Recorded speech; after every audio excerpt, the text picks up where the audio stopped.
एक प्रोसेस होता है, आपके नेम की स्पेलिंग के अकॉर्डिंग आपको पर्टिकुलर उसको एक्टिवेट करना पड़ता है। मैम जो कार्मिक नंबर्स होते हैं, मैंने बहुत सुना है, तो जो कार्मिक नंबर्स होते हैं क्या उनका सच में पास्ट से कुछ कनेक्शन होता है? हमने अगर इस लाइफ में बर्थ लिया है, हम किसी ना किसी कार्मिक साइकिल की वजह से ही आए हैं। क्योंकि एनर्जी बहुत ज्यादा जब मैंने इम्पोर्टेंट खुद भी होती मेरा है। नेम चेंज किया था, this is not my original name. और जितने भी 19 नंबर वाले लोग हैं उनके लिए रेमेडी ये है कि वो अपने पास रेड कलर का हैंकी रखें। तो क्या न्यूमरोलॉजी से ये भी पता चल सकता है कि रिलेशनशिप में कितनी कंपैटिबिलिटी है?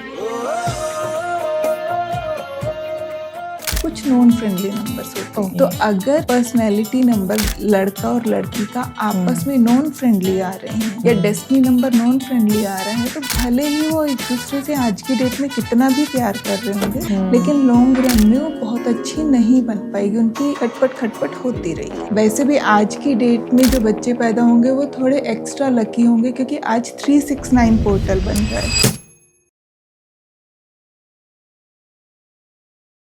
कभी आपने सोचा है कि आपके फोन नंबर से और आपके नंबर से आपको हम बता सकते हैं कि आप लाइफ में क्या करोगे, आपकी लाइफ में क्या चल रहा है? पहले मैं भी सोचती थी कि ऐसा पॉसिबल कैसे है, लेकिन फिर मैं वामिका जी से मिली, जिन्होंने मुझे सिर्फ फोन नंबर से और नेम से इतनी सारी बातें बताई जो कि बिल्कुल मेरी पर्सनैलिटी पे सूट करती थी। एंड उनसे मैंने एडवाइस में कुछ क्रिस्टल्स के बारे में बात करी, जो कि आज हम आपके साथ भी बात करने वाले हैं बहुत सारे टॉपिक्स के ऊपर। तो स्टार्ट करते हैं फिर एक इस धमाकेदार पॉडकास्ट को। तो मैम कैसा लग रहा है आपको रॉ माइक पर आकर? बहुत अच्छा लग रहा है। Yes ma'am. तो मैम मैं सोचती हूँ कि न्यूमरोलॉजी होती क्या है वैसे? न्यूमरोलॉजी देखिए, जब हम पैदा होते हैं हमको एक डेट ऑफ बर्थ मिलता है। यस। जिसमें नंबर्स ही होते हैं। लाइक अगर आज की डेट पे कोई बच्चा पैदा होता है तो उसकी डेट ऑफ बर्थ क्या होगी? 12/6/2025। इस डेट ऑफ बर्थ में जो नंबर्स आए हैं वो उस पैदा हुए बच्चे के भविष्य के बारे में और उसके नेचर के बारे में बहुत सारी चीज़ें बताते हैं। न्यूमरोलॉजी में हम इंसान का लाइफ पाथ, कि उसका लाइफ पाथ क्या होगा, उसका लाइफ का पर्पस क्या है, उसका नेचर क्या होगा, उसको लाइफ में क्या क्या परेशानियां आने वाली हैं, उन सब चीज़ों के बारे में बात करते हैं। अच्छा, तो क्या हम न्यूमरोलॉजी से ये भी बता सकते हैं कि किसी का लाइफ का पर्पस क्या है? जी बिल्कुल बता सकते हैं। इसके लिए हमको उसका लाइफ पाथ नंबर कैलकुलेट करना पड़ता है। अभी जो हमने एग्जांपल लिया कि आज की डेट 12 जून 2025, तो इसमें 1 + 2 + 6 + 2 + 0 + 2 + 5 टोटल करेंगे तो इसका सिंगल डिजिट जो नंबर आएगा, आज की डेट का सिंगल डिजिट आता है 9 पे, क्योंकि 1 + 2 9 + 6 9 एंड 2025 का टोटल भी 9 आता है। 9 + 9 18 और 18 का सिंगल डिजिट में 9 आ जाएगा। तो वैसे भी आज की डेट में जो बच्चे पैदा होंगे वो थोड़े एक्स्ट्रा लकी होंगे, क्योंकि आज 369 पोर्टल बन रहा है। डेट से 3, मंथ से 6 एंड ईयर से 9। ओह अच्छा। तो फिर क्या, जैसे कि आपने बताया लाइफ पाथ नंबर, तो जो लाइफ पाथ नंबर्स होते हैं ये कुछ स्ट्रगल्स और कुछ गिफ्ट भी अपने साथ लेकर आते हैं, तो क्या आप बता सकते हो कि किसके लिए वो क्या लेकर आए हैं? जी बिल्कुल। लाइफ पाथ नंबर जो होते हैं उनकी हर नंबर की अपनी प्रॉपर्टी होती है। जैसे अगर किसी का लाइफ पाथ नंबर 1 है तो इस बच्चे के साथ क्या होगा या इस इंसान के साथ क्या होगा कि हमेशा अपने गोल्स के लिए आगे भागता रहेगा। बाकी सारी चीज़ें इसके लिए सेकेंडरी होंगी, लेकिन जो इसने एक बार सोच लिया वो ये करके ही रहेगा। इसमें गजब की लीडरशिप क्वालिटी होती है। ये खुद भी आगे बढ़ता है, दूसरों को भी आगे बढ़ाता है, और साथ ही साथ मतलब किसी के नीचे ये काम नहीं कर सकता। इसलिए नंबर 1 वाले लोगों को कहते हैं कि ये बोर्न बिजनेसमैन होते हैं। इसी तरीके से अगर हम नंबर 2 की बात करेंगे तो ये थोड़ा इमोशनल नंबर है, लेकिन बहुत कमाल का होता है। ये लोग कभी खुद राजा नहीं बनते। जैसे नंबर 1 तो खुद ही राजा है, लेकिन नंबर 2 खुद राजा नहीं बनेगा, लेकिन ये किंग मेकर होते हैं। ये बैकग्राउंड में सपोर्ट करते हैं, लेकिन जो किंग है वो इनके सपोर्ट के बिना कुछ भी नहीं होता। तो ये थोड़े सॉफ्ट स्किल जैसे हुई, किसी भी तरह का आर्टिस्टिक वर्क हुआ या फिर कंसल्टेशन हुई, काउंसलिंग हुई, इस तरह के काम में ये लोग ज़्यादा अच्छा करते हैं। या फिर क्योंकि नंबर 2 मून को रिफ्लेक्ट करता है, तो मून से रिलेटेड जो चीज़ें जैसे मिल्क हुआ, किसी भी तरह का लिक्विड प्रोडक्ट जो हुए या फिर डेयरी प्रोडक्ट, उनसे रिलेटेड अगर ये काम करते हैं तो ये बहुत अच्छा काम करते हैं। ओह! तो फिर जैसे कि मैम अगर किसी को अपना पाथ चेंज करना हो या फिर करियर चेंज करना हो, तो करियर चेंज करने की गाइडेंस भी दे सकता है न्यूमरोलॉजी? करियर चेंज करने की गाइडेंस न्यूमरोलॉजी दे सकता है, लेकिन उसमें आपको थोड़ा-सा आपको वर्क अपना वही चूज़ करना पड़ेगा जो कि आपके पर्सनैलिटी नंबर और डेस्टिनी नंबर से मैच होता होगा। लाइक अगर 1 नंबर वाला ये सोचे कि मैं जो भी करूँगा, तो वो ज़्यादा दिन नहीं कर पाएगा। वो अपने आप ही उसको फ्रस्ट्रेशन हो जाएगी, उसका किसी न किसी के साथ झगड़ा हो जाएगा, क्योंकि वो दब के नहीं रह सकते किसी से। अच्छा। लेकिन अगर आपको जॉब चेंज करना है तो कहीं ना कहीं आपको पहले न्यूमरोलॉजिकली अपनी दशाएं भी चेक करनी पड़ती हैं अच्छा। कि सही समय है या नहीं है, या इस पर्टिकुलर काम में, क्योंकि सिर्फ आपका जो लाइफ पाथ नंबर है उसी के प्रोफेशन आप नहीं करोगे। कभी कभी हमारी इच्छा होती है कुछ और करना है, तो उसमें आपको फ्रेंडली नंबर के जो प्रोफेशंस हैं उनको ऑप्ट करना पड़ता है, तब आप सक्सेसफुल हो सकते हो। ओके। जैसे कि ना मैंने कई बार देखा है कि रिपीटेड नंबर्स हमें बहुत बार दिखते हैं, लाइक 333, वो 111, 444। तो मैम इनका क्या मीनिंग होता है? इनका एक्चुअली न्यूमरोलॉजी ये 111, 222, 333 इन नंबर्स में बहुत बिलीव नहीं करती है। ओके। बट फिर भी ये नंबर्स जो होते हैं ना, एक तरह से यूनिवर्स के सिग्नल्स होते हैं। अगर किसी को बार बार 111 दिख रहा है तो उसका क्या मतलब है कि आपको अपने इंट्यूशन पे बिलीव करना है। इसी तरीके से अगर नंबर 2 दिख रहा है तो इसका मतलब ये हुआ कि आप अपने आप को अलाइन करो यूनिवर्स के साथ। आपका मतलब कुछ इस तरीके से कि आपका जो क्राउन चक्रा है वो ओपन हो रहा है और आपको यूनिवर्स के साथ अलाइन करना चाहिए। थोड़ा स्पिरिचुअलिटी, थोड़ा सा मेडिटेशन की तरफ आपको जाना चाहिए। इसी तरीके से नंबर 3 की अगर हम बात करें तो ये सपोर्ट दिखाता है कि जो डिवाइन एनर्जी है वो आपको सपोर्ट कर रही है, तो आप जिस भी पाथ पे आगे बढ़ना चाहते हैं आप उसमें आगे बढ़िए। नंबर 4 अगर आता है 444, तो ये प्रोटेक्शन दिखाता है कि you are protected from your angels. ओ, एंजल्स क्या होते हैं वैसे? मैंने कहा ना, न्यूमरोलॉजी इस चीज़ में बिलीव नहीं करती है। जो ओके। आप इसको ये मान लीजिए कि हर इंसान के कुछ ना कुछ होते हैं ना, एंजल्स हम उनको मान सकते हैं, कोई भी डिवाइन हेल्प है। ओके। लाइक जो हमारा पर्सनल ईयर नंबर होता है मैम, वो कैसे हेल्प करता है, या फिर हर साल हमारी एनर्जी चेंज होती है? जी, पर्सनल ईयर हर साल चेंज होते हैं। पर्सनल ईयर के बारे में जानने के लिए पहले हमको ये जानना चाहिए कि हम इसको कैसे कैलकुलेट करते हैं। यस। आपका जो डेट ऑफ बर्थ होता है, जैसे अभी तो हमने आज का ही डेट का एग्जांपल लिया था, तो आज जो बच्चा पैदा हुआ उसका पर्सनल ईयर कैलकुलेट करेंगे हम। तो इसमें क्या होता है कि आपका जो डेट ऑफ बर्थ है, मतलब डेट एंड मंथ, उसके बाद जिस साल का भी आपका पर्सनल ईयर कैलकुलेट करना है उस ईयर को हम काउंट करते हैं। जैसे हमने लाइफ पाथ नंबर निकाला था तो बर्थ ईयर लिया था, लेकिन जब हम पर्सनल ईयर निकालते हैं तो इसमें हम लोग जिस ईयर का निकालना है उस ईयर का निकालते हैं। तो अगर किसी का कोई डेट ऑफ बर्थ बताइए आप, फिर मैं आपको बताती हूँ। 10 जून 2003। 10 जून 2003। तो इस इंसान का अगर हम पर्सनल ईयर निकालेंगे तो 10 प्लस जून का 6 एंड 2025, तो ये टोटल में आ जाएगा 7। तो जिसका भी ये डेट ऑफ बर्थ है उसका इस समय पर्सनल ईयर 7 चल रहा है। एंड पर्सनल ईयर आपको बहुत अच्छी गाइडेंस देता है कि आपको इस पर्टिकुलर ईयर में क्या करना चाहिए और क्या नहीं। इसमें भी ये रहता है कि अगर आपका पर्सनल ईयर, आपका date of birth mainly personality number से फ्रेंडली है। पर्सनैलिटी नंबर मतलब आपका डेट, ओके, उससे अगर फ्रेंडली आ रहा है तो वो आपको अच्छे ही रिजल्ट देता है। और अगर फ्रेंडली नहीं है, नॉन फ्रेंडली आ रहा है, तो कहीं ना कहीं आपको थोड़ा सा संभल के चलना चाहिए। ओके। मोस्टली लाइक अगर किसी का पर्सनल ईयर 5 आ रहा है तो 5 सभी के लिए पॉजिटिव होता है। ओके।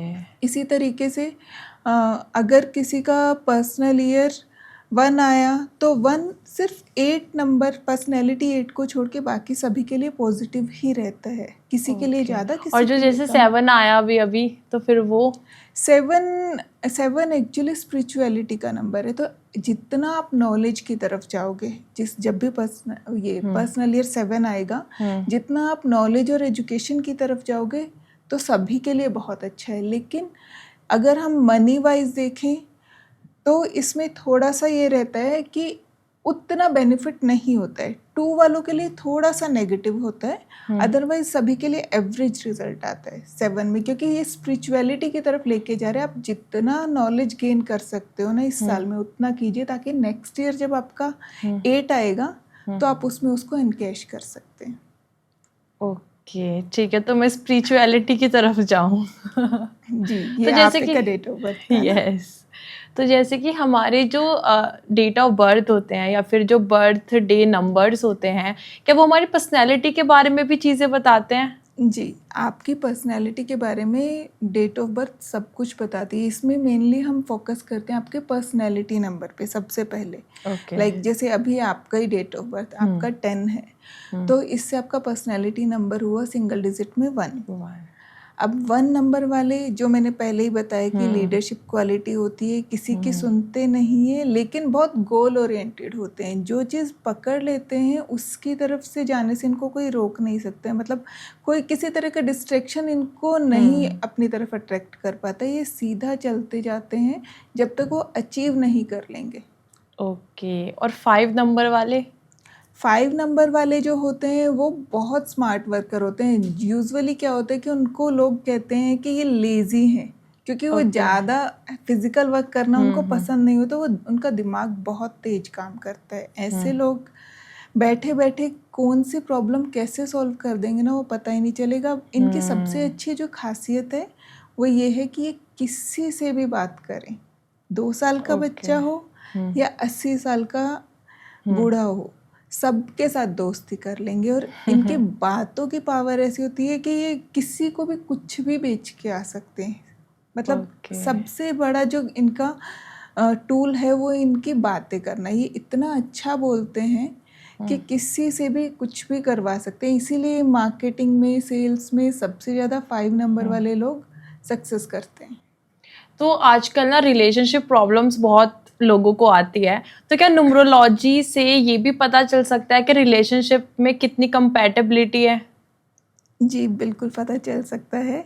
इसमें भी रिलेशनशिप में एक तो ये होता है कि शादी से पहले का रिलेशन या फिर आफ्टर मैरिज क्या प्रॉब्लम आ रही है। तो अगर बिफोर मैरिज आप किसी 2 लोगों का मैच करने के लिए देखते हो तो उसमें तो हमको ये कंपैटिबिलिटी के लिए देखना पड़ता है कि दोनों की पूरी ग्रिड बनती है इसमें। फिर हम लोग सिर्फ डेट ऑफ बर्थ से तो इतना पता लगाएंगे कि इनका पर्सनैलिटी और डेस्टिनी आपस में मैच होना चाहिए। अगर एंटी नंबर्स होंगे तो फिर कंपैटिबिलिटी नहीं बन पाएगी। Anti numbers means ma'am? Anti numbers means कि न्यूमरोलॉजी में कुछ नंबर्स लाइक जैसे मैंने बोला था कि अगर पर्सनल ईयर 1 है तो 8 से एंटी होगा वो।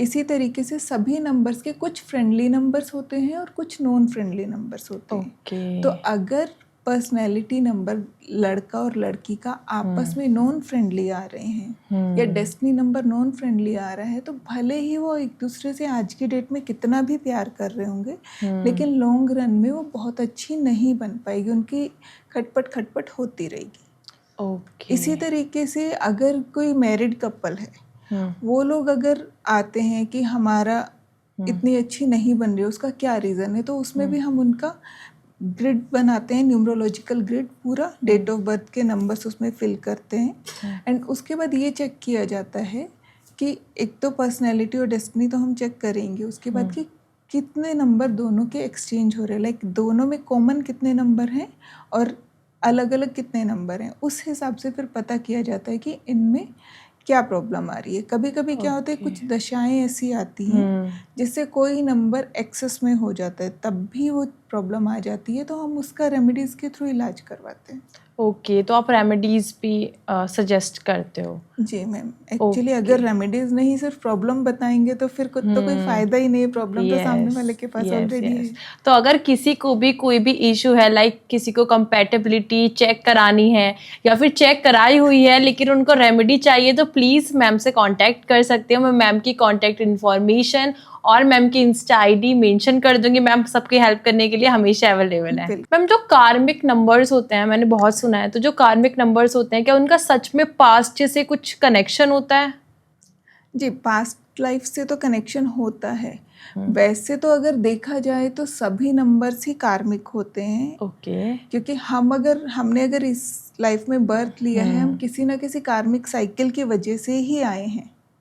लेकिन कुछ स्पेसिफिक नंबर्स है जिनका ज़्यादा इन्फ्लुएंस देखा गया है, जिसमें एक तो नंबर 19 को बोला जाता है कि कार्मिक नंबर है। इसमें क्या होता है कि अगर आपने पास्ट लाइफ में अपनी अथॉरिटी को बहुत ज़्यादा गलत तरीके से यूज़ किया है, लोगों को बहुत परेशान किया है क्योंकि आप एक अच्छी पोजीशन पे हो, तो ऐसे लोगों को फिर वापस उसी लाइफ में आना पड़ता है। उनके पास अथॉरिटी भी होती है, तो इस लाइफ में आके उनको अपना बिहेवियर ठीक करके लोगों को हेल्प करना होता है।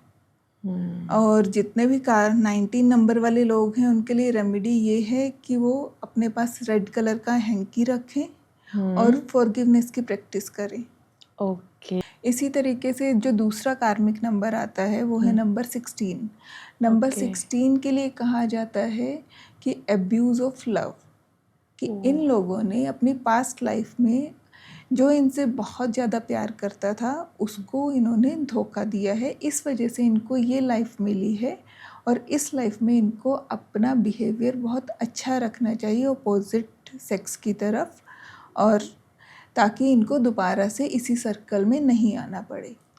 अब इन लोगों के लिए रेमेडी ये होती है कि इनको लक्ष्मी जी की पूजा करनी चाहिए, और एवरी पूर्णिमा को अपने घर की या फिर वैसे किसी को जानते हो तो किसी भी एल्डरली लेडी को कोई ना कोई गिफ्ट देना चाहिए। और फीमेल्स के साथ हमेशा, मतलब अपने अपोजिट जेंडर के लोगों के साथ हमेशा रिस्पेक्ट से बात करनी चाहिए।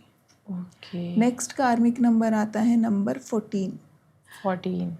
नंबर 14 वाले जो होते हैं, इन्होंने भी यही कि इन पे किसी ने ट्रस्ट किया, नॉट इन रिलेशनशिप बट किसी ने, जैसे आप किसी के दोस्त हैं और वो कहीं जाने वाले हैं तो उन्होंने आपके पास अपना सामान रखवा दिया कि हमारा ये पहले लोग करते थे ना, या फिर किसी ने अपना घर संभालने के लिए दे दिया और आपने पीछे से उसमें चोरी कर ली।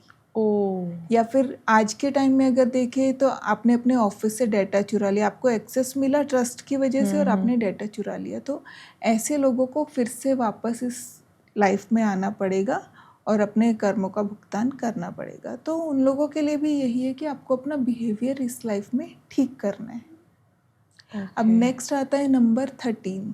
नंबर 13 को तो वैसे भी बहुत नेगेटिव मानते हैं। तो इसका क्या होता है कि आपको नंबर 13 क्यों मिला? आपने अपनी पास्ट लाइफ में मर्डर किए हैं, रेप किया है, चोरी की है, डकैती की है, मतलब सारे बुरे काम किए हैं। इस वजह से आप वापस से इस लाइफ में आए हो और आपको सिर्फ अपने कर्मों को सुधारना है ताकि आप इस चक्र से छूट सको। थोड़ा स्पिरिचुअलिटी की तरफ जाओ। बाकी हाँ, नंबर 13 वालों के लिए बहुत मुश्किल होता है स्पिरिचुअलिटी की तरफ जाना, लेकिन अगर वो इस तरफ जाते हैं तो वो फ्री हो जाते हैं यहाँ से। फिर अब आता है नंबर 10। नंबर 10 को भी हम कार्मिक में मानते हैं, बट ये नेगेटिव पॉजिटिव नहीं होता है, न्यूट्रल ही होता है। क्योंकि इसमें क्या है कि आपने अपनी पास्ट लाइफ में 2 अच्छे काम किए और 2 बुरे काम किए हैं। तो इस लाइफ में अगर आप अपने पुण्य बढ़ाते हैं तो फिर आप इस चक्र से छूट जाते हैं। तो बेसिकली यही 5 कार्मिक नंबर ज़्यादा प्रचलित हैं। बाकी तो मैंने कहा कि अगर दुनिया में आए हैं तो कोई ना कोई कार्मिक डेप्थ तो है ही। तो 13 नंबर वाले अपना ध्यान रखें और जो रेमेडी मैम ने बताई है उसको फॉलो ज़रूर करें। और मैम जैसे कि न्यूमरोलॉजी के ये भी बता सकती है कि किसके लाइफ में कब स्ट्रगल्स आएंगे और कब वो स्मूथ चलेगी या फिर ग्रोथ होगी? न्यूमरोलॉजी बिल्कुल बता सकती है। इसके लिए हम उनकी दशाएं चेक करते हैं। ओके। लाइक हम लोग वैदिक न्यूमरोलॉजी में आपकी महादशा और अंतर्दशा से चेक करते हैं कि अगर पॉजिटिव महादशा है तो उसके बाद उसमें जो अंतर्दशा आ रही है वो भी अगर पॉजिटिव है तो आप ग्रो ही करोगे, और अगर महादशा या अंतर्दशा आपकी पर्सनैलिटी या डेस्टिनी से नेगेटिव आ रही है तो फिर आप उसमें थोड़ा सा डाउनफॉल आएगा। वो अलग अलग नंबर की दशाओं पे डिपेंड करता है। बट यहाँ पे एक चीज़ इम्पोर्टेंट है कि जिस भी नंबर की मतलब आपका जो डेस्टिनी नंबर है, अगर उस नंबर की महादशा आएगी तो वो आपको पैसे देकर ही जाएगी। अच्छा। ओनली नंबर 2 एंड नंबर 7 में न्यूट्रल होता है। अदरवाइज 1 से लेके 9 तक जिस भी नंबर की महादशा आती है तो वो महादशा आपको पैसे देकर जाती है अगर आपका डेस्टिनी नंबर मैच। तो लाइक मैम, लाइफ में कोई मेजर चेंज आता है किसी के, लाइक जॉब में, करियर में, या शिफ्ट होता है, तो उस टाइम पे न्यूमरोलॉजी उनको क्या सजेस्ट करते हैं? देखिए, जब आप करियर में चेंज करना चाह रहे हैं या जॉब में चेंज करना चाह रहे हैं, उस समय पे अगर आप अपना न्यूमरोलॉजिकल एनालिसिस करवाते हैं और आपकी दशाएं सपोर्ट कर रही हैं तो वो शिफ्ट आपके लिए बेनिफिशियल होगा। लेकिन कभी कभी ऐसा होता है कि दशाएं नेगेटिव होती हैं और आप अगर उस समय शिफ्ट कर जाते हैं तो वो आपको वहाँ पे भी आपके पाँव नहीं जमते हैं। सपोज अगर आपकी 4 की महादशा या ईयरली दशा चल रही है और उस समय पे आपने जॉब चेंज किया, 100% आपके साथ धोखा होगा। या फिर अगर आपकी शादी जब हो रही है उस समय आपकी 4 की ईयरली दशा चल रही है, उस समय 100% या तो आपको जो बताया गया है उसका एकदम अपोजिट होगा, या ये हो सकता है कि लड़के की पहले कहीं और शादी हो चुकी हो जो आपको नहीं बताया गया हो, या बताया गया हो कि बहुत पैसे हैं लेकिन जाने के बाद पता चले कि वहाँ तो ऐसा कुछ भी नहीं है, सब कुछ दिखावा था। सेम लड़की के मामले में भी हो सकता है। तो आपको कोई भी मेजर डिसीजन लेने से पहले न्यूमरोलॉजिकली अपनी दशाएं, क्योंकि न्यूमरोलॉजी से जो इवेंट पता चलते हैं उतने सटीक कहीं पता नहीं चलते।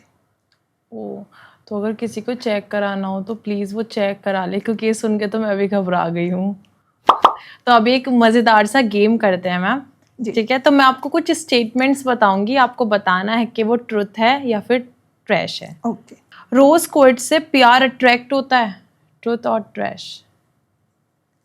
ये देखिए, रोज क्वार्ट्ज से प्यार अट्रैक्ट, हम ये नहीं कह सकते कि कंप्लीटली कि प्यार अट्रैक्ट होता है। रोज क्वार्ट्ज आपका जो हार्ट चक्र है ना उसको एक्टिवेट करता है, उसको हील करता है।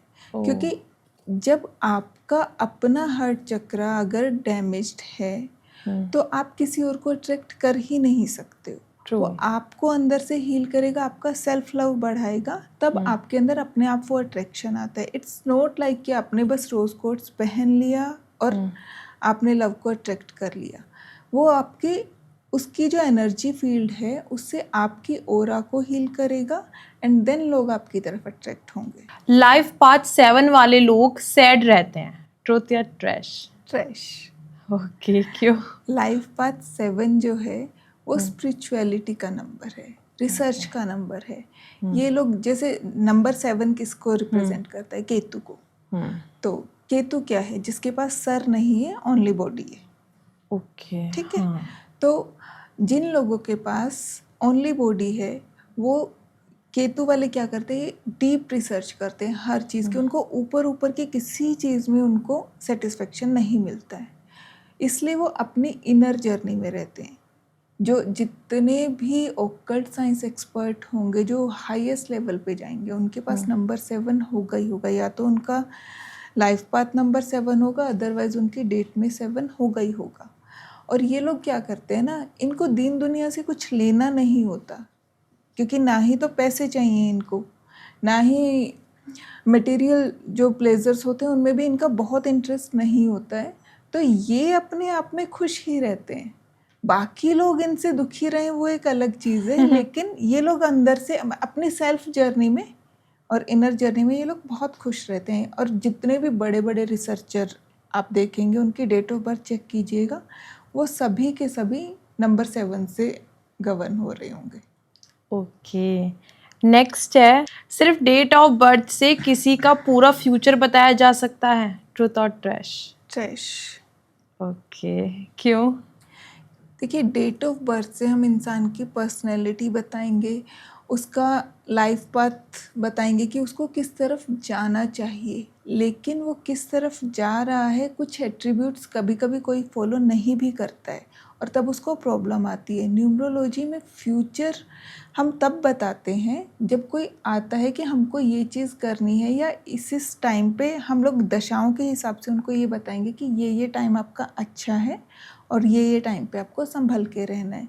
लेकिन वो इंसान क्या करेगा और क्या नहीं करेगा, कभी कभी कुछ लोग क्या करते हैं ना, वो जिद पकड़ लेते हैं कि चलो इन्होंने ये बताया ना, ये तो मुझे करना ही नहीं। अब ऐसे टाइम पे आप कैसे करोगे? हम उनको ये बता सकते हैं कि आपका ये योग बन रहा है, अब उस योग को अगर वो नहीं यूज़ करेंगे तो फिर कुछ नहीं हो सकता है। तो न्यूमरोलॉजी में आपको इवेंट्स बताए जाते हैं, आपके प्रॉब्लम के रीजंस बताए जाते हैं, रेमेडीज़ बताई जाती हैं। लेकिन अगर हम ये कहें कि पूरा फ्यूचर बता देंगे तो वो नहीं होता है। हाँ, जब हम उसमें उनका नेम, करंट नेम जो है वो भी ऐड करते हैं तो उससे उनका हेल्थ के बारे में हम पूरा प्रेडिक्शन दे सकते हैं। लेकिन वही बात है कि अगर सब कुछ बताना है तो हमको मदर ऑफ ओकल्ट का हेल्प लेना पड़ता है, कि कहीं ना कहीं कुछ हेल्प हमको एस्ट्रोलॉजी का भी लेना पड़ता है। ओके, क्रिस्टल्स जो होते हैं बस फैशन के लिए यूज़ किए जाते हैं, ट्रुथ और ट्रैश? ट्रैश। ओके, देखिए, क्रिस्टल्स क्या है? क्रिस्टल्स एनर्जी फील्ड क्रिएट करते हैं।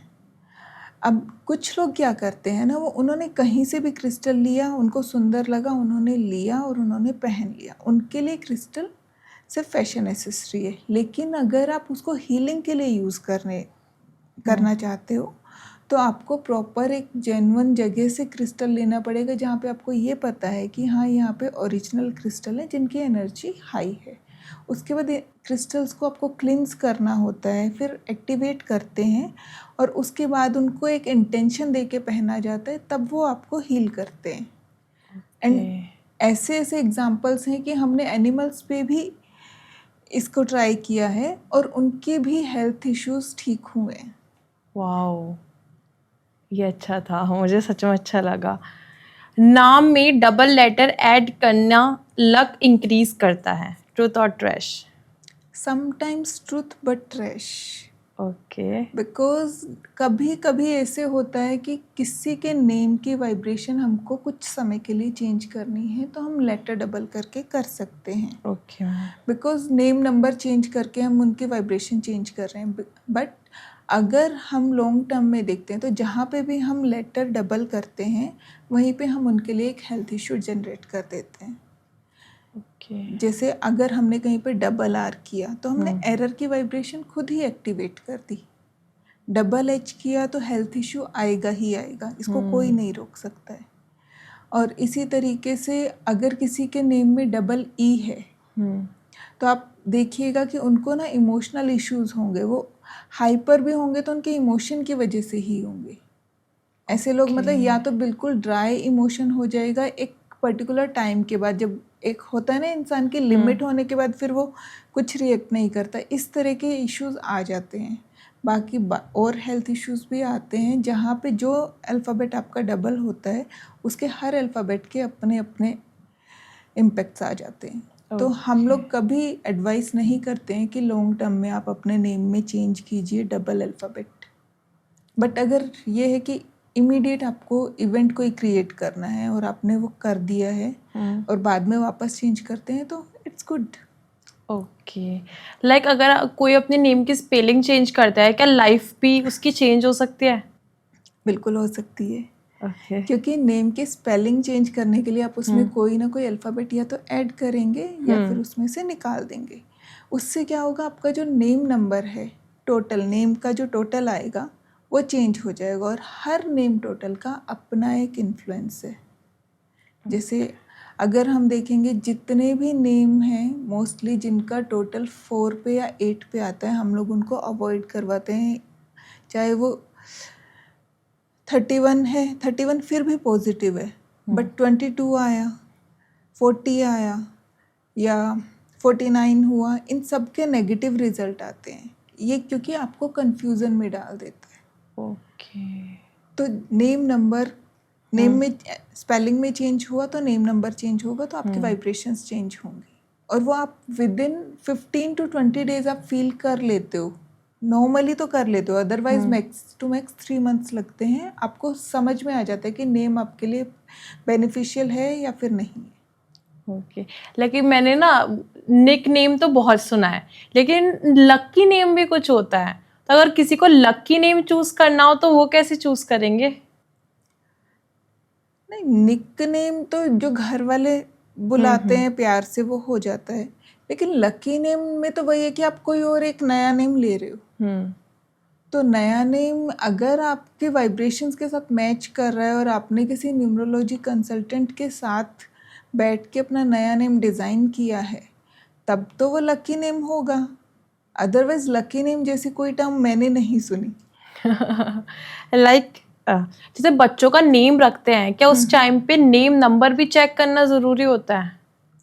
वैसे करना चाहिए, क्योंकि जब आप नाम रखते हो उस समय पे आप अगर बच्चे की पर्सनैलिटी और डेस्टिनी के साथ मैच करके उसका नाम रखते हो तो वो लाइफ लॉन्ग उसके लिए अच्छा रहता है। कुछ बच्चे ऐसे हैं जिनकी जो डेट ऑफ बर्थ से ग्रिड बनती है उसमें उनको बहुत सारे इश्यूज आ रहे होते हैं, या कुछ नंबर्स ऐसे होते हैं जो मिसिंग होते हैं, तो उनके नेम में अगर हम कुछ पॉजिटिव नंबर्स एक्टिवेट करवा देते हैं तो इससे उनके हेल्थ इश्यूज भी कम हो जाते हैं और उनको जो लाइफ में स्ट्रगल्स आने होते हैं वो भी बहुत कम हो जाते हैं। जैसे अभी रिसेंटली का एक केस है कि एक बच्चा इसी साल 7/4/2025 को उसका बर्थ हुआ था, तो उसको हेल्थ इशू आ रहे थे, उसके न्यूमरोलॉजिकल ग्रिड में दिख रहा था, एंड अभी उसका एक ऑपरेशन हो चुका है और रिसेंटली कुछ और इशू हो गया था, तो हम लोग उसका नेम डिज़ाइन कर रहे थे। तो हमने उसके नेम में क्या किया ना, उसके ग्रिड में 3 मिसिंग था एंड 1 मिसिंग था, तो हमने उसके नेम में स्टार्टिंग में और एंड में इस तरीके से कॉम्बिनेशन बनाया कि उसको 3 और 1 की ब्लेसिंग मिल जाए ताकि उसकी ग्रिड थोड़ी सी स्ट्रॉन्ग हो जाए। लाइक जैसे कि मैम बिजनेस हो तो बिजनेस को भी न्यूमरोलॉजिकली स्ट्रांग होना ज़रूरी होता है? बिल्कुल होता है। जैसे हमारा नाम है, हमारा नाम हमारे लिए वाइब्रेशन क्रिएट कर रहा है, तो हमारे बिजनेस के लिए हमारे बिजनेस का नाम वाइब्रेशन क्रिएट कर रहा है। अगर वही सेम रूल चलता है इसमें भी, अगर जो बिजनेस ओनर है उसके पर्सनैलिटी नंबर और उसके डेस्टिनी नंबर से बिजनेस नेम नंबर अगर मैच होगा, इसमें इम्पोर्टेंटली जो फर्स्ट अल्फ़ाबेट है एंड जो लास्ट अल्फ़ाबेट है दोनों मैटर करते हैं बिजनेस के नेम में। कि 4 से 4, 8, 7 इनसे अगर स्टार्ट या एंड होता है तो थोड़ा सा ब्लॉकेज ले आता है या डिले ले आता है।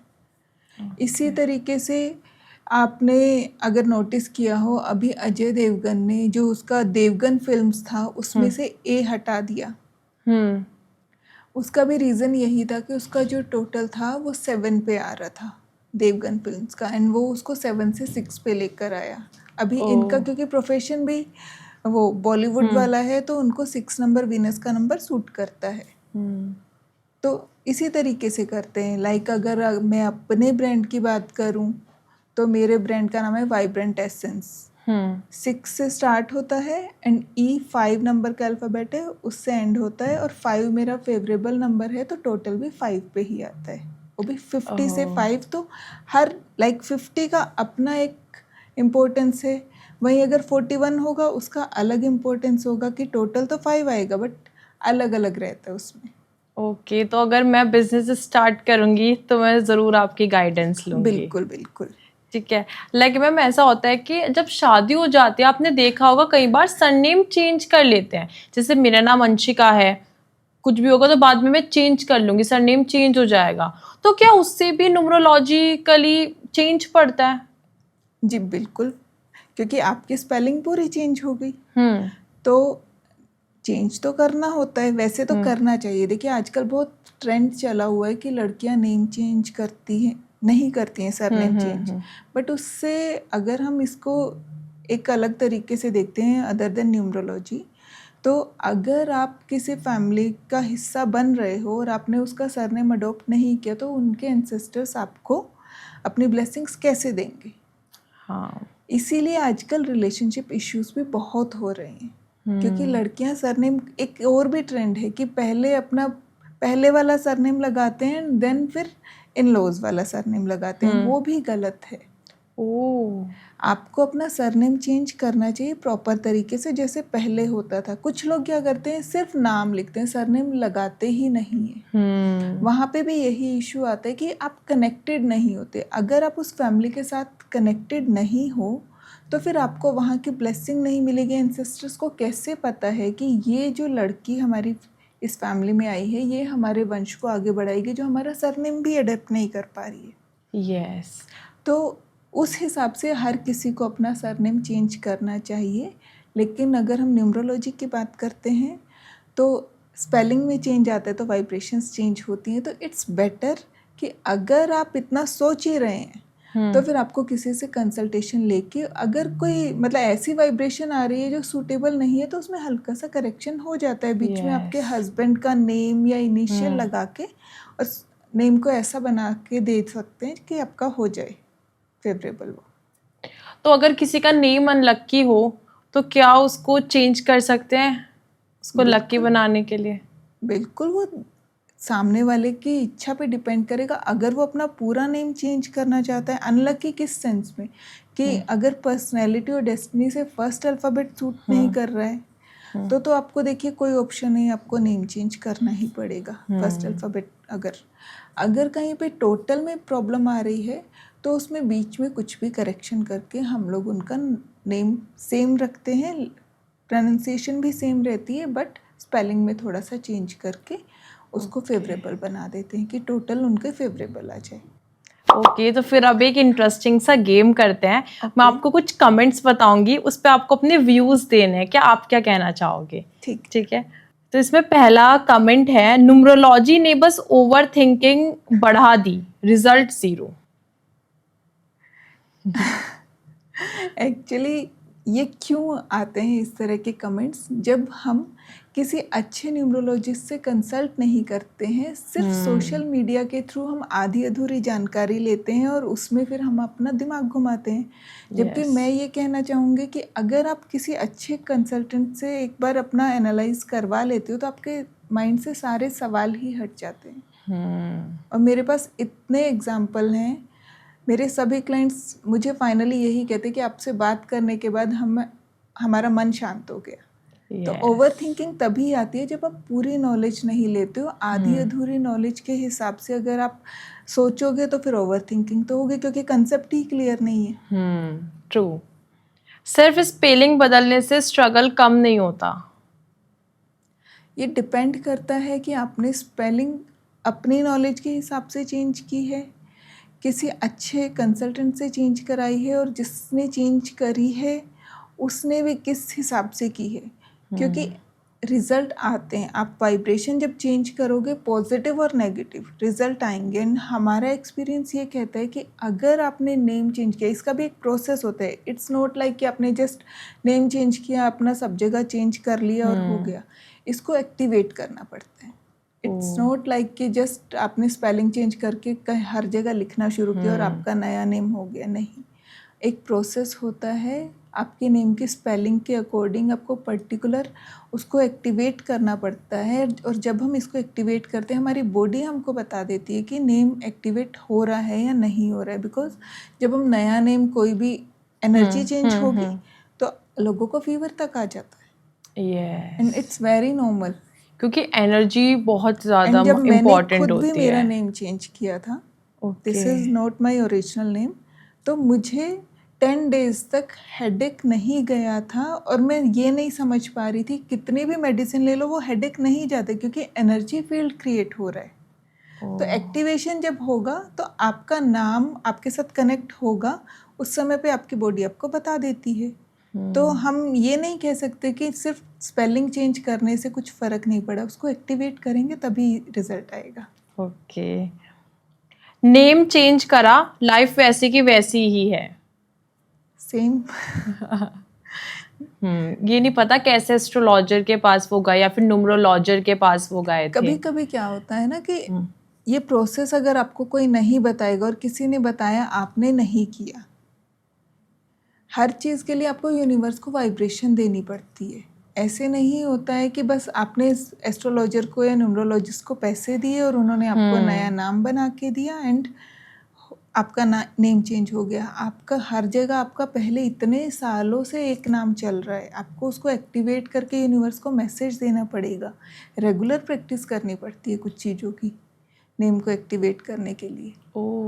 एंड रूल्स इतने हार्ड होते हैं कि एक दिन भी मिस हुआ तो डे 1 से आप वापस स्टार्ट करेंगे। इट्स नॉट लाइक कि हंसी मजाक के पैसे दिए और नेम चेंज करा लिया, आपको खुद भी मेहनत करनी पड़ती है। ओके मैम, मैंने ना क्रिस्टल्स के बारे में बहुत सुना है, सबके हाथ में अब देखो क्रिस्टल्स होते हैं। जी मेरे में भी है। और ये बहुत सुंदर है, मैंने आपसे पहले भी कॉम्प्लीमेंट दिया था। लाइक जो क्रिस्टल्स होते हैं मैम, वो सच में एक्चुअल में वर्क करते हैं? बिल्कुल करते हैं मैम, और जादू के जैसा वर्क करते हैं। जैसे मैंने नेम का बताया ना, अगर आपके घर में एक बड़ा सा क्रिस्टल आएगा तो आपके घर में सबका, किसी का पेट खराब होगा, किसी को सर दर्द होगा, किसी को कुछ और होगा। ऐसा होता है क्योंकि एनर्जी है। क्रिस्टल क्या है? एनर्जी है। और ये तो हमने चेक भी किया हुआ है साइंटिफिकली कि इनमें एनर्जीज होती है, लाइट भी जल जाती है इनसे। तो क्रिस्टल्स काम करते हैं, लेकिन इनको भी आपको अपने साथ एक्टिवेट करना पड़ता है, कनेक्ट करना पड़ता है। ऐसे नहीं होता है कि आपने कहीं से भी क्रिस्टल लिया और आपने जस्ट उसको पहन लिया। क्रिस्टल्स को हम लोग, अगर मैं अपनी बात करूं, हम लोग क्रिस्टल्स को जितना क्लीनलीनेस हम अपने मंदिर में रखते हैं ना, उतना ही क्लीनलीनेस हम अपने क्रिस्टल्स के लिए भी रखते हैं। आपने अगर एक बार प्रोग्राम कर लिया तो कोई भी उस क्रिस्टल को नहीं टच कर सकता। ब्रेसलेट्स की अलग चीज़ है क्योंकि ये हमेशा हाथ में रहते हैं, तो हाथ से टच हो जाता है। अदरवाइज जो हम लोग रो क्रिस्टल्स रखवाते हैं, तो अगर आपके लिए प्रोग्राम हो गए तो फिर वो कोई और अगर टच करेगा तो एनर्जी सर्कल में ब्रेक आ जाता है, फिर आपको वापस उनको एनर्जाइज करना पड़ता है। एंड आपके क्रिस्टल्स आप ही प्रोग्राम कर सकते हो। अगर कोई आपको ये बोलेगा ना कि मैंने प्रोग्राम करके दे दिए, तो आप ये सोचिए ना कि उन्होंने अपनी एनर्जी से एनर्जाइज किए हैं, आपको तो अपनी एनर्जीज के साथ कनेक्ट करना ही पड़ेगा। तो मतलब रिजल्ट आ रहा है या नहीं आ रहा है, वो इन सारे प्रोसेस पे डिपेंड करता है। तो जो क्रिस्टल्स होते हैं, क्या वो बिलीफ्स पर काम करते हैं? बिलीफ्स पर नहीं, आपकी इंटेंशन पे काम करते हैं। कि आप उनसे क्या चाहते हो। देखिए, एक क्रिस्टल सिर्फ एक काम नहीं करता है। जैसे आपने मुझसे पूछा था रोज कोर्ट्स का, रोज कोर्ट्स सिर्फ लव के लिए नहीं होता है, it's for attraction, for Kameng.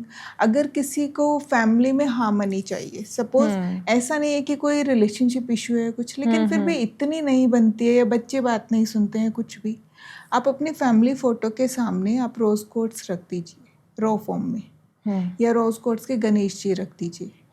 आप देखिएगा विदिन 1 वीक आप चेंज देखेंगे सबके बिहेवियर में। तो सबका पर्पज़ अलग होता है, लेकिन आप वो गणेश जी जब वहाँ पे रख रहे हैं तो आपको इंटेंशन देनी पड़ेगी ना कि मेरी फैमिली में सब लोगों के बीच में आपस में प्यार रहे। ऐसे अगर किसी का बिजनेस बहुत अच्छा नहीं चल रहा है, क्लाइंट्स को अट्रैक्ट करना, it's not for personal relation only, तो आप अपनी शॉप में एक रोज कोर्ट्स के गणेश जी रखिए। फिर आप देखिए कि वो गणेश जी अपने आप सबको बुला लेते हैं। बस आपको उनको उसी तरीके से नीट एंड क्लीन रखना है जैसे आप भगवान जी को अपने मंदिर में रखते हैं। क्रिस्टल्स की पूजा नहीं होती है, जस्ट आपको इंटेंशन देना होता है कि अगर आप ब्रेसलेट भी पहनते हो, आप एवरीडे जब उनको पहनोगे, आप उसको इंटेंशन दे के पहनो। ब्रेसलेट्स भी बहुत अच्छा काम करते हैं। लाइक मैम, बहुत आजकल आपको पता है कि सबकी लाइफ बहुत स्ट्रेसफुल होती है, तो एंजाइटी के लिए, स्ट्रेस के लिए कोई ऐसा क्रिस्टल आप सजेस्ट करना चाहेंगी जो उनकी हेल्पफुल? बिल्कुल, बहुत सारे हैं। जैसे अभी एक तो रोज कोर्ट्स है, वो आपको स्ट्रेस और एंजाइटी से बाहर सेल्फ लव डेवलप करेगा। इसी तरीके से क्लियर कोर्ट्स, ये देखिए, ये मैंने पहना भी हुआ है। तो ये है, ये भी आप स्ट्रेस और एंजाइटी के लिए पहना सकते हैं। एक आता है होलाइट का क्रिस्टल, यहाँ पे मेरे पास है भी, ये देखिए, ये होलाइट का क्रिस्टल है। ये इसकी बहुत अच्छी कामिंग प्रॉपर्टीज होती है। जिनको भी अगर नींद में प्रॉब्लम आ रही है, किसी भी तरीके से नींद नहीं आती है, तो वो लोग इसको यूज़ कर सकते हैं। ओके। तो क्रिस्टल्स को पहनने से पहले उनको क्लींस करना ज़रूरी होता है? जी, जैसे मैंने अभी भी आपसे कहा था कि जब क्रिस्टल हमारे पास पहुंचते हैं उससे पहले वो कितने ही हाथों से गए हुए होते हैं, और एनर्जी फील्ड है तो वो हर जगह की एनर्जी अब्सॉर्ब करते हैं। तो कोई भी क्रिस्टल कहीं से भी आया हो तब भी आपको उसको एक बार क्लींस करना चाहिए। लाइक अगर आपको किसी ने कुरियर से भी भेजा है, एनर्जाइज करके भेजा है, तब भी वो बीच में बहुत सारे लोगों के हाथों से होके आया है ना, तो आपको क्लींस करना चाहिए। इसको क्लींजिंग के कुछ एक मेथड्स हैं। आप इसको मूनलाइट में क्लींस कर सकते हैं, आप रनिंग वाटर में भी क्लींस कर सकते हैं, और सॉल्ट वाटर में भी। एक आता है वो सिंगिंग बाउल जो होते हैं, आप अपने क्रिस्टल्स को उसमें रख के एंड साउंड के साथ भी क्रिस्टल्स को क्लींस कर सकते हैं। ओके। एंड सबसे जो एंशियंट जो मेथड है उसमें आप एक किसी भी कपड़े में अपने क्रिस्टल्स को बांध के गमले में, या फिर अगर आपके पास वैसे लैंड है, कच्ची जगह है, वहाँ पे आप थोड़ी सी मिट्टी निकाल के उसमें ओवरनाइट उसको दबा दीजिए। ओ, अगर मैम किसी को मनी अट्रैक्ट करना हो तो उसके लिए कौन सा क्रिस्टल बेस्ट होगा? मनी अट्रैक्शन के लिए मेनली हम लोग ग्रीन एवेंचुरिन, जेड, और अगर कोई ये चाहता है कि हाँ जल्दी से काम हो जाए तो फिर मैलाकाइट। ओके। ये देखिए मैं आपको दिखा भी सकती हूँ। Yes please. यहाँ पे ये जेड है ओके। एंड मैलाकाइट यहाँ पे, ये जो ग्रीन वाला है ये कॉस्टली आता है लेकिन ये बहुत अच्छा काम करता है। ओके। अगर किसी को मनी अट्रैक्ट करना है तो उसके लिए बेस्ट यही होता है। अदरवाइज ग्रीन एवेंचुरिन भी बहुत अच्छा काम करता है। बट अगर आप ये सोचोगे कि ग्रीन एवेंचुरिन का आपने ब्रेसलेट पहन लिया तो आप मनी अट्रैक्ट कर लोगे, तो ऐसा नहीं होता। बेसिकली अगर आप किसी मीटिंग में जा रहे हो तो अगर आपने ग्रीन एवेंचुरिन का टंबल अपनी पॉकेट में रखा है तो वो आपके लिए वर्क करेगा कि चीज़ें आपके फेवर में होंगी। या फिर हम लोग क्या करते हैं, हम लोग 1 kg 2 kg के रो फॉर्म के जो क्रिस्टल होते हैं ना, उनको रखवाते हैं क्लाइंट्स के यहाँ, और अगर उसके साथ क्लाइंट अपनी इंटेंशन कनेक्ट कर लेता है तो वो मनी अट्रैक्ट करते हैं। वो तो करते हैं। ठीक है। लाइक किसी को प्रमोशन चाहिए जल्दी जॉब में, तो उनके लिए कौन सा क्रिस्टल सूटेबल होगा? जॉब में प्रमोशन के लिए उनका जॉब का जो नेचर है ना, उससे पहले देखना पड़ेगा कि उनको किस चीज़ में प्रमोशन चाहिए।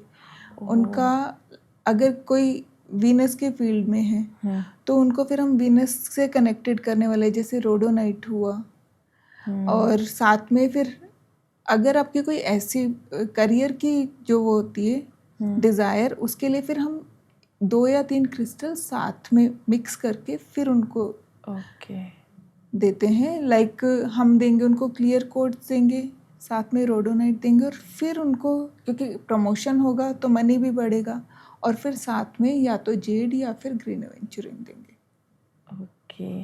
लाइक कोई ना बहुत लो कॉन्फिडेंस फील करता है तो उनके लिए कोई ऐसा क्रिस्टल आप सजेस्ट करेंगे? उनके ये लिए थोड़ा जो लोग लो फील करते हैं, बेसिकली उनका जो रूट चक्र है वो डैमेज होता है, या फिर उनका हार्ट चक्र डैमेज होता है। तो ऐसे लोगों को हम लोग या तो रेड जेस्पर या फिर ग्रीन एवेंचुरिन यही सजेस्ट करते हैं। ओके। और मैम मैंने ना बहुत सुना है टाइगर आई के बारे में। जी, तो वो टाइगर आई किस चीज़ के लिए यूज़ होता है? टाइगर आई बेसिकली राहु का क्रिस्टल है। अगर ये भी क्या करता है ना, ये भी आपका जो रूट चक्र है उसको ही हील करता है। ओके। बिकॉज टाइगर आई, जिन लोगों का रूट चक्र डैमेज होता है ना, उनका कॉन्फिडेंस डाउन जाता है। राहु क्या करता है, राहु आपके कॉन्फिडेंस को एकदम हाई लेकर जाता है। देखिए मेरे पास यहाँ पे टाइगर आई भी है, ये देखिए ये टाइगर आई, ये टंबल भी है यहाँ पे टाइगर आई का। ओके। तो actually tiger eye and cat's eye में बहुत कम डिफरेंस होता है। टाइगर आई राहु के लिए होता है, कैट्स आई केतु के लिए होता है। ओह। तो जिन लोगों का केतु डिसबैलेंस होता है उनको फिर हम कैट्स आई देते हैं। ठीक है मैम। आजकल ना गर्ल्स में बहुत ज़्यादा हेल्थ इश्यूज आता है, लाइक PCOD, PCOS या फिर पीरियड पेन, तो उनके लिए भी कोई क्रिस्टल्स आप सजेस्ट करेंगे? उनके लिए देखिए, क्रिस्टल से पहले तो उनके लिए ज़रूरी है कि वो अपनी हेल्थ का ध्यान रखें। ओके। आजकल गर्ल्स को जिनको ये इशू आता है, आप ईटिंग हैबिट्स देख लीजिए, आप उनका सुबह उठना और रात को सोना देख लीजिए, रात में लेट से सोना, सुबह देर से उठना। और वर्कआउट भी, अगर किसी ने जिम ज्वाइन किया है तो अलग बात है, अदरवाइज कोई वर्कआउट नहीं है तो वॉकिंग तो आजकल करते ही नहीं है। तो सबसे पहले तो उनको एक हेल्दी लाइफस्टाइल अपनाने की ज़रूरत है। उसके बाद फिर अगर क्रिस्टल की बात करें तो हम उसमें वहाँ पे उनको एक बड़ा सा रोज कोर्ट्स का या तो स्फीयर हो या फिर रो क्रिस्टल रखवाना है। वो उनको बहुत हेल्प करता है। एंड क्योंकि पीसीओडी हमारे सेक्रल चक्रा से रिलेटेड है तो वहाँ पे हम उनको कार्नेलियन का ब्रेसलेट भी पहनाते हैं। कार्नेलियन का इस समय मेरे पास ब्रेसलेट तो नहीं है, लेकिन मेरे पास टंबल है, आप दिखाना चाहें तो इसमें रेड कलर का एक टंबल है। This one? यस। और ये इतना पावरफुल है कि अगर बॉडी में कहीं भी पेन है, आप किसी भी कपड़े में 3 कार्नेलियन के टंबल बांध के और उस पार्ट पे बांध लीजिए, 15 मिनट में आपका दर्द ठीक हो जाता है। ओह, जो मैंने आपको बताया था कि हमने एनिमल्स पे भी ट्राई किया। तो यहाँ पे मैं बताना चाहूँगी, एक फीमेल डॉग थी जिसका कि वही फीमेल ऑर्गन्स में ही प्रॉब्लम था और उसकी ब्लीडिंग नहीं रुक रही थी। तो हमने उसकी बॉडी पे 2 रेड कार्नेलियन और एक क्लियर कोट्स बांध के और उसकी बॉडी पे बंधवा दिया था। तो उसकी प्रॉब्लम ठीक हो गई थी और नेक्स्ट डे उसकी सर्जरी ड्यू थी बिकॉज ऑफ दिस प्रॉब्लम। तो जब तक ब्लीडिंग नहीं रुकती उसकी सर्जरी नहीं हो सकती थी, तो नेक्स्ट डे उसकी सर्जरी भी हो गई और अभी वो एकदम हेल्दी है। ओके। और पायराइट किस लिए यूज होता है? Pyrite, stone of money. या एक्चुअली पायराइट भी हमारे लिए अपॉर्चुनिटीज़ को ही अट्रैक्ट करता है, और अपॉर्चुनिटीज़ आती हैं तो मनी अपने आप आता है। ऐसे नहीं कि पायराइट रखा तो पैसे आ जाएंगे अपने आप से, बट बहुत अच्छा काम करता है। पायराइट को आप अपने कैश बॉक्स में रखिए, आप अपने बिजनेस कार्ड पे रखिए, बहुत अच्छा। लेकिन पायराइट का भी क्या होता है कि पायराइट को आप गीला नहीं कर सकते हो। कुछ लोग क्या करते हैं ना, हाथ में पायराइट पहन लेते हैं, बट पायराइट को हाथ में नहीं पहनना चाहिए। आप उसको गले में पहनते हैं तो ठीक है, लेकिन हाथ में पहनने से वो बार बार गीला होता है और उसकी एनर्जीज डिस्टर्ब होती हैं। बेस्ट रहता है कि आप अगर पायराइट की इस तरीके के जो क्लस्टर्स होते हैं ना, इनको, ये पायराइट है? ये पायराइट है, यस। देखिए इसकी शाइन देखिए, यस, सो ब्यूटीफुल। तो इसको आप अपने बिजनेस कार्ड पे रखिए, आपका बिजनेस ग्रो करेगा। और इसी तरीके से अगर आप इसको अपने कैश बॉक्स में रखते हैं तो उसमें कैश बढ़ता है। ओके, तो अब एक डेयर करते हैं जी। क्या आप मेरे बारे में कुछ बताइए न्यूमरोलॉजी से। न्यूमरोलॉजी से आपने अपनी डेट ऑफ बर्थ बताई थी ना, 10 जून 2003। 2003।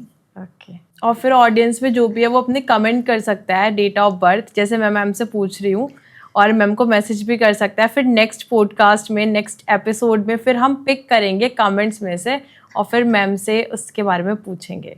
बिल्कुल। ओके, 10 जून 2003। तो आपका personality number 1 and destiny number 3। अगर हम टोटल करते हैं तो सिंगल डिजिट में 3 आता है। देखिए, पर्सनैलिटी नंबर 1 है तो लीडरशिप क्वालिटीज़ हैं, थोड़े से जिद्दी भी हैं, आप किसी की सुनते नहीं हैं। बट डेस्टिनी 3 है आपका, और ऑलरेडी आपका 2003 से भी आपकी ग्रिड में 3 आ रहा है। डबल 3 है तो आप बिल्कुल नहीं सुनते हैं किसी की, थोड़ा नहीं, बिल्कुल नहीं सुनते हैं। और थोड़ा सा 3 नंबर वाले क्या होते हैं ना, बहुत उनको ये लगता है कि जो मुझे पता है वही सही है, बाकी किसी को कुछ नहीं पता है। तो ऐसा आपके साथ भी होता होगा। एंड बहुत पैम्पर्ड चाइल्ड होते हैं ये लोग। तो आपके साथ भी। दूसरा, आपके ग्रिड में 3 के साथ में 6 भी आ रहा है। तो कहीं ना कहीं कभी ये थॉट आता होगा कि मुझे शादी ही नहीं करनी है। हाँ, मुझे स्पिरिचुअलिटी में जाना है, मतलब मेरा है थोड़ा ना स्पिरिचुअलिटी की तरफ। एजुकेशन आपकी अच्छी रही होगी और मतलब स्कोर भी आप बहुत अच्छा करती हूँ। हाँ, टॉप ही करती हूँ। बेसिकली तो यही है कि आपको अपने नेचर में थोड़ा सा चेंज लाना चाहिए। जुपिटर से रिलेटेड जो चीज़ें हैं उनका डोनेशन कीजिए आप, क्योंकि 3 जो है वो आपका मॉडिफाइड है। डबल 3 जब आ जाता है ना ग्रिड में, तो आप करते कुछ हैं और कभी ऐसे होता कुछ है। मैनिपुलेटेड बहुत होते हैं ये लोग। तो ये अभी आपको लगेगा कि आपके लिए बेनिफिशियल है, बट लॉन्ग टर्म में उतना बेनिफिशियल नहीं होता, क्योंकि समय के साथ सबको समझ आता है ना कि क्या हो रहा है। तो आप जुपिटर से रिलेटेड थोड़ा सा वो कीजिए, डोनेशन कीजिए, लाइक येलो दाल हुई या येलो कलर की कोई भी चीज़ है थर्सडे के दिन। एंड इसके अलावा आप क्या कर सकते हैं ना कि किसी भी तरह का जो एजुकेशन से रिलेटेड फील्ड है, आप वहाँ मतलब कोई चीज़ें देना ज़रूरी नहीं है, आप किसी बच्चे को पढ़ा दीजिए। जैसे आपके घर में मेड आती है, उसके अगर बच्चे हैं तो उनको पढ़ा दीजिए फ्री ऑफ कॉस्ट, तो आपका जुपिटर जो है वो बैलेंस हो जाएगा। वैसे अगर मैम जैसे कि मैं ना एमटेक करने के लिए सोच रही हूँ, तो मतलब एजुकेशन में ही जाना है मुझे ना, टीचिंग में ही जाना है, प्रोफेसर में, तो क्या वो सही होगा? हाँ, वो आपके लिए बहुत अच्छा होगा। बस आप थोड़ा सा जुपिटर की रेमेडीज कीजिए इसको पैसिफाई करने के लिए, क्योंकि देखिए गुरु की एनर्जी है, गुरु की एनर्जी अगर ज़्यादा बढ़ती है तो फिर वो घमंड ले आती है, और जहाँ पे घमंड आता है वहाँ पे फिर जुपिटर खराब हो जाता है। ठीक, तो आप अपने जुपिटर को बैलेंस रखिए। नंबर 1 आपको हर जगह से निकाल के ले जाएगा, और ग्रेड आपकी अच्छी है ओवरऑल। Okay, thank you. हाँ, इतने अच्छी। बाकी जो डिटेल्स है वो फिर उसके लिए हमको दशाएं देखनी पड़ती हैं। नहीं, लेकिन वैसे ये बस ये था कि अच्छा हाँ, कि देखिए कितनी सारी चीज़ें पता चलती है अगर आप अच्छे से कंसल्ट कराते हैं, क्योंकि ये तो मैं ऑन कैमरा करा रही हूँ, ऑफ कैमरा मैं चाहे मैम से पूरी बात करूँ अपनी, ठीक है। तो आप लोगों को जिसको भी कोई भी कंफ्यूजन है लाइफ को लेकर, जैसे कि मैंने मैम से पूछा कि आगे मेरे लिए क्या बेटर होगा करियर को लेकर, तो आप मैम से बात कर सकते हो। मैम का कॉन्टैक्ट नंबर मैं मेंशन कर दूंगी डिस्क्रिप्शन में। डिस्क्रिप्शन मैम की इंस्टा आईडी की लिंक भी मिल जाएगी, तो आप मैम से बात कर सकते हो, उनसे गाइडेंस ले सकते हो। मैम का क्रिस्टल्स का भी बिजनेस है, लाइक मैं भी एक क्रिस्टल मैम से लेने वाली हूँ, तो आप सब अगर किसी को क्रिस्टल चाहिए हो विद गाइडेंस ट्रस्टेड न्यूमरोलॉजिस्ट से, ठीक है, तो आप मैम को कांटेक्ट कर सकते हो। फिर मिलते हैं नेक्स्ट एपिसोड में। मैम आपको कैसा लगा यहाँ पे आके? बहुत अच्छा लगा, बहुत सारी बातें हुई, और आपकी अपनी नॉलेज भी बहुत अच्छी है, तो ऐसे लोगों से बात करके हमेशा ही अच्छा लगता है। Thank you ma'am. Thank you so ठीक है, much. Bye bye. Astro numerologist से ये दोबारा बोलती हूँ, एक कॉल आ रही है बस, क्या बोलते हैं, रोज कोट्स। तो क्या जो 1 मिनट गड़बड़ हो गई, फिर 2 मिनट तक पता ही नहीं चलता कि पॉडकास्ट स्टार्ट हो गया।